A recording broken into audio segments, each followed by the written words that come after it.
I'm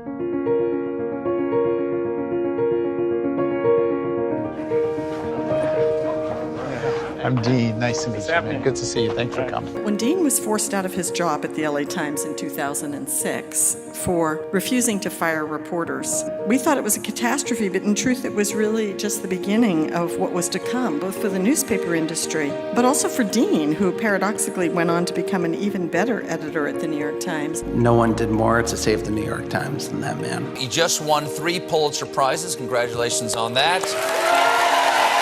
You guys broke the news on the FBI raid on Cohen. You were first with the supposed questions Mueller has for Trump. And you also just had a big article about Crossfire Hurricane, the beginning of the investigation by the FBI and the Justice Department into the Trump campaign. The constant attacks on the press, the constant discussions of fake news, just the constant, relentless, daily drumbeat has hurt our credibility, and we don't deserve it. It's a case in which the American-born Yemeni cleric Alaki was killed in an American drone strike. We were about to say in the story that the drone took off from a base in Saudi Arabia. And the head of the CIA called up and said, and it was like in the 5th paragraph of the story, I was in deadline, he calls up and he says, if you put that in the paper, the Saudis are going to shut down that base, and we'll never be able to use that base again.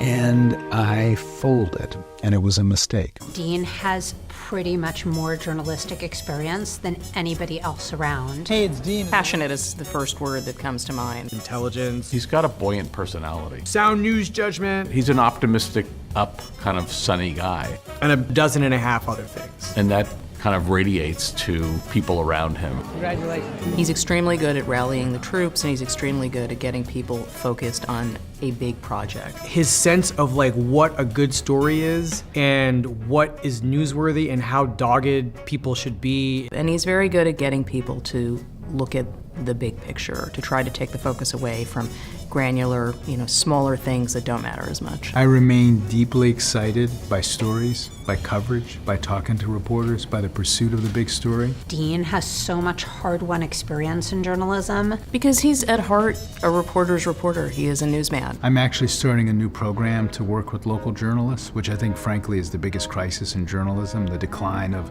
local news organizations and their ability to hold power to account, to cover the nitty-gritty life of American cities.